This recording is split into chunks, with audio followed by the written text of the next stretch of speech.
आज हम चर्चा करेंगे कि हमारे बिहार राज्य के भूतपूर्व उप मुख्यमंत्री श्री सुशील कुमार मोदी जी का कैंसर से देहांत हो गया है।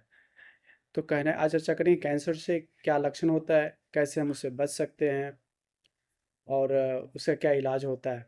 तो ये सब बातों पर चर्चा करेंगे। और चूंकि कैंसर का समय पे इलाज होना ज़्यादा ज़रूरी है, इसलिए जानकारी जब तक आप तक पहुंच जाए तो आपके लिए चार चांद का काम करता है। इसी को चर्चा करने के लिए हमारा आज का टॉपिक है, वो करें कैंसर के कारण, लक्षण और बचने के उपाय।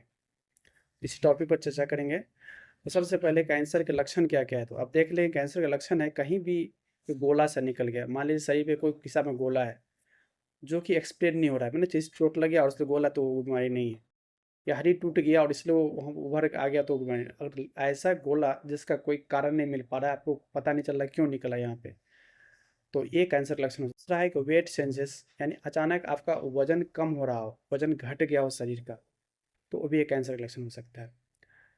कुछ ऐसे बुखार, खासकर बुखार अक्सर कैंसर नहीं होते हैं, लेकिन कुछ ऐसे बुखार जो बिल्कुल ठीक नहीं हो रहा है, 3 महीना 4 महीना से अभी तक ठीक नहीं हो रहा है, बहुत लंबे समय से बुखार लग रहा है, तो वो भी कैंसर का कारण हो सकता है। फैटिग का मतलब होता है आपको ऐसा थकान महसूस हो रहा है जिस आपको सॉल्व नहीं कर पा रहे, तो थकान बार बार आप हो रहा है, तो वो भी कैंसर का लक्षण हो सकता है। तो ये सब जो है कैंसर के लक्षण है। अगला है कि जो दर्द है आपके शरीर में जो ठीक नहीं हो रहा है, बहुत लंबे समय से दर्द है जो ठीक नहीं हो रहा है, खास करके रीढ़ की हड्डी में दर्द हो रहा है, तो रीढ़ की हड्डी का, स्पाइन का कैंसर भी कभी कभी इस तरह से कर सकता है। ऐसे स्पाइन के साथ साथ टीबी बीमारी भी कभी कभी स्पाइन में कर सकता है, या किसी को चोट लगा हो, फ्रैक्चर हो, तो अगर वही अगर दर्द के कारण नहीं है तब आपको हो सकता है। नाइट स्वेट्स का मतलब होता है रात में सोने समय पसीना बहुत आता है आपको, जिसका भी कोई और कारण नहीं, जैसे ट्यूबरकुलोसिस होता है कारण, वो सब नहीं है, तो कैंसर हो सकता है।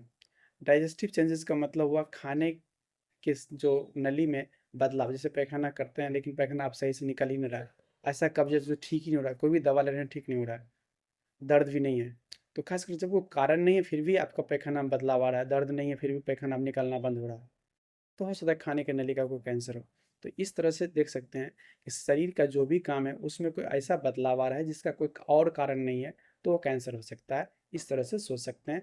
सबसे ज़रूरी चीज़ है कहीं पे कुछ गोला हो, देख लिया है, वजन अचानक घट गया हो, बुखार 2-3 महीने लगातार लग रहा हो, वजन के साथ साथ आपको थकान बहुत ज़्यादा महसूस हो रहा हो, दर्द है जो बहुत लंबे समय से जो ठीक नहीं हो रहा हो, खासकर रीढ़ की हड्डी सब में, या माथा, ब्रेन के अंदर, माथा के अंदर जो ठीक नहीं हो रहा हो, तो या पसीना बहुत आ रहा हो रात में, या खाने में नली में कोई बदलाव आया हो, जैसे अचानक कब्जियत हो गया हो जो कि ठीक नहीं हो रहा हो किसी दवा से, जो कैंसर के लक्षण हो सकते हैं।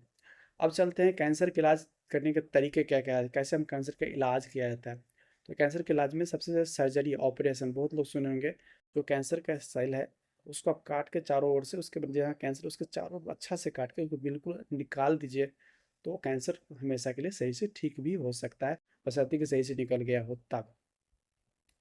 दूसरा हो जाता है कि मान लें कभी कभी नहीं निकाल पाते हैं या निकलना मुश्किल होता है या बहुत बड़ा होता है, तो वैसे में रेडिएशन थेरेपी करते हैं। रेडिएशन थेरेपी का अर्थ होता है कि एक रेडिएशन दे करके कैंसर के जो कोशिका है, सेल है, उसको मारा जाता है और उस तरह से कैंसर के जो मात्रा है, वॉल्यूम है, इतना बड़ा उतना छोटा कर दिया जाता है।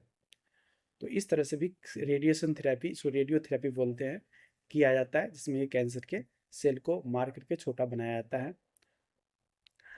और केमोथेरेपी होता है, केमो मतलब होता है मेडिसिन, जो ड्रग जिसको दे करके हम कैंसर के सेल को मारते हैं। खास कर तो मुंह से दिया जाता है, कभी कभी किस केस में, किस केस में इंट्रावेनस। इंट्रावेनस का मतलब होता है, जो आप देख रहे हो हाथ में वेन दिख रहा होगा, दिख रहा है वेन, तो ये वेन के माध्यम से दिया जाता है, इसको हम बोलते हैं इंट्रावेनस। तो इंट्रावेनस या ओरली मतलब मुंह से दे करके हम केमोथेरेपी करते हैं। केमोथेरेपी अक्सर अकेले नहीं होता है, और सारा जो माध्यम से सर्जरी हुआ या और कोई रेडिएशन थेरेपी, इस सब के साथ साथ आता रहता है। टारगेटेड थेरेपी का मतलब होता है ऐसा जो ड्रग है वो खासकर सीधे वो कैंसर पे ही जाके मारता है, तो उसको हम लोग टारगेटेड थेरेपी बोलते हैं। कुछ कुछ कैंसर में ऐसा काम, बहुत अच्छा काम करता है, और टारगेटेड थेरेपी हो गया। अब उसका इम्यूनोथेरेपी है, ये जो हमारा इम्यून सिस्टम, जो हमारे प्रतिरोधक क्षमता होता है, जो और बीमारी से हमें बचाता है, वो कभी कभी इस तरह से उसको बदला जाता है जो कैंसर सेल को मारने में काम करे, तो वो इम्यूनोथेरेपी बोलते हैं हमको। क्योंकि उसको हमारे शरीर के जो इम्यून सिस्टम है, डिफेंस सिस्टम है, प्रतिरोधक क्षमता है, लड़ने की क्षमता है, उसको कैंसर के सेल को मारने के लिए प्रवृत्त किया जाता है, उसको तो धकेल दिया जाता है कि तुम वो काम करो। और हार्मोनल थेरेपी होता है, कुछ कुछ जो कैंसर का सेल होता है कुछ उस हार्मोन पर निर्भर करता है। हार्मोन भी एक केमिकल ही होता है जो शरीर भगवान प्राकृतिक बनाते हैं, शरीर के अंदर बनता ही है। तो वो हार्मोन का रहना उसके कैंसर के बढ़ने के कारण होता है, यानी कैंसर हार्मोन के मदद से अपना काम करता है। तो हार्मोन के आप अगेंस्ट में कुछ भी डाल दीजिए तो फिर वो कैंसर कम हो जाएगा या बंद हो सकता है। इसको हम लोग बोलते हैं हार्मोनल थेरेपी। अब एंजियोजेनेसिस इनहिबिटर का मतलब होता है कैंसर, कोई भी कैंसर जो है वो बिना खून के नली, जो खून के नली में ग्लूकोज ऑक्सीजन होता है, बिना ग्लूकोज ऑक्सीजन का चाहे कैंसर हो चाहे मनुष्य को भी जिंदा नहीं रहता है। तो वो भी कैंसर सेल को भी जो खून की नली की आवश्यकता होती है, जो वहाँ से सब सप्लाई होता है, तो वो नली को बनने से रोकने वाला जो ड्रग होता है वो बोलते हैं एंजियोजेनेसिस इनहिबिटर। और उसके साथ वो बोलते हैं कि हर कैंसर के इलाज में एक्सरसाइज जो है एक ओवरऑल पूरे शरीर के, चाहे कैंसर का हो चाहे हार्ट का हो चाहे ब्रेन का हो चाहे मोटापा का हो चाहे डिप्रेशन का हो चाहे एंग्जाइटी का हो चाहे बोन का हो, एक्सरसाइज जो है सब में काम आता है। तो रेगुलर फिजिकल एक्टिविटी जो है बोलते हैं नियमित शारीरिक जो व्यायाम है हर कैंसर के इलाज को मदद करता है ओवरऑल पूरी तरह से बढ़िया बनाने में। अब चलते हैं कैंसर से बचाव के तरीके क्या क्या, हम कैंसर से कैसे बच सकते हैं। तो सबसे पहला चीज़ है, जो भी लोग तंबाकू का सेवन करते हैं किसी तरह से, चाहे स्मोकिंग करके, सिगरेट बीड़ी पी करके या गुटखा खा के या खैनी खा के, तंबाकू खा के सुनो बोलते हैं, तो ये सब जो है खास करके लंग्स जो फेफड़ा होता है, मुंह का, गला का, पैनक्रियाज का, ब्लैडर का, सर्विक्स का और किडनी, ऐसे कैंसर को पैदा करता है। इसलिए किसी भी आदमी को तंबाकू से बने जो भी चीज़ है उसको एकदम हटा देना चाहिए, छोड़ देना चाहिए।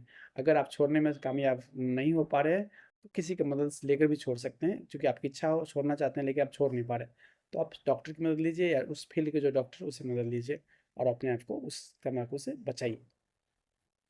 यहाँ चला गया कि हेल्दी वेट जो है, सही अगर वजन है, तो सिर्फ कैंसर फायदा तो होता ही है, हार्ट में फायदा होता है, लंग्स में फायदा होता है, ब्रेन में फायदा होता है, मोटापा में फायदा होता है, डायबिटीज में फायदा होता है, ब्लड प्रेशर में फायदा, यानी सही वजन होना एक वरदान है। इसलिए सही वजन होने के लिए क्या है, आपको एक्टिव होना होगा, एक्सरसाइज करना होगा और डाइट सही रखना होगा।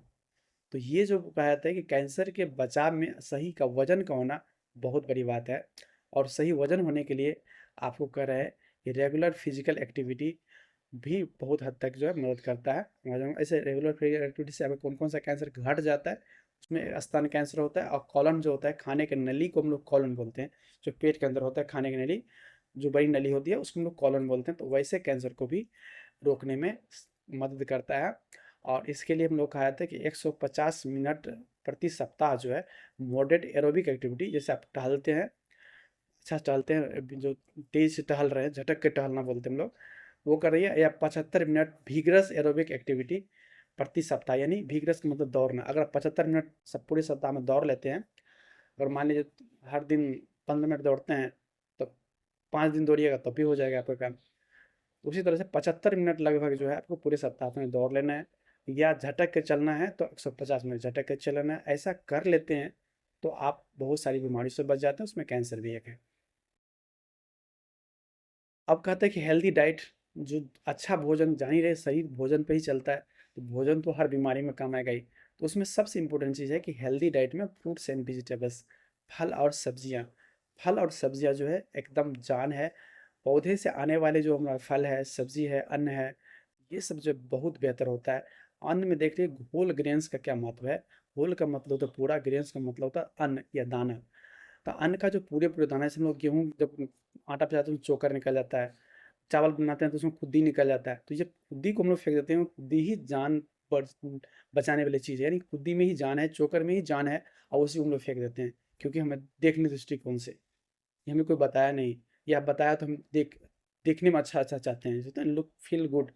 इस तरह से आपको अपने आप को बचाना है कि आपको चोकर युक्त आटा खाना है, खुद्दी वाला चावल खाना है। टूटा हुआ चावल जो है ज़्यादा बेहतर होता है, उसमें ज़्यादा अच्छे चीज़ सरफेस पे होता है।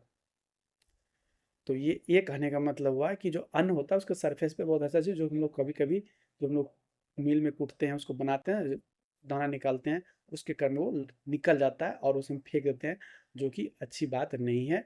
पूरे के पूरे दाना खाए, छिलका सहित खाए तो और ही फायदा है, क्योंकि वो रफे से काम करता है। कहता है आप सेकेंड पे है कि लिमिट हाई कैलोरी इंटेक।